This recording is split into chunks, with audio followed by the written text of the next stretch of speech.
তোমরা কি জানো লালবাগ কেল্লার নিচে এমন একটা জায়গা আছে যেখানে ঢুকলে কেউ আর ফেরে না। আমি নাফিস আহমেদ, একজন সাংবাদিক। কিছুদিন আগে প্রত্নতত্ত্ব অধিদপ্তরের এক ভেতরের লোক আমাকে একটা গোপন ফাইল দিলেন। তিনি শুধু বললেন, ভাই, এটা লিখলে অনেকেই খুশি হবে না। ফাইলে ছিল লালবাগ কিল্লার সেই বদনাম করা সুড়ঙ্গের কথা, যেটা নাকি পুরান ঢাকা পেরিয়ে বুড়িগঙ্গার তলা দিয়ে জিঞ্জিরা প্রাসাদে চলে গেছে। লোককথায় শোনা যায় সেখানে দুটো কুকুরকে চেন বেঁধে নামানো হয়েছিল। চেন ফিরে এসেছে, কুকুরগুলো না। 2004 সালে কেল্লার সেই পথটা সিমেন্ট দিয়ে সিল করে দেওয়া হয়, কারণ একজন প্রহরী হারিয়ে যায়।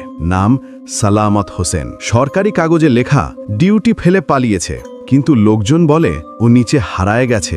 রাত 3টা থেকে 4টের মধ্যে সুড়ঙ্গের দিক থেকে নাকি ধাতব তালা খোলার শব্দ আসে, ঠিক যেন কেউ ভেতর থেকে দরজা খুলতে চাইছে। আমি ঠিক করলাম এবার নিজের চোখে দেখব।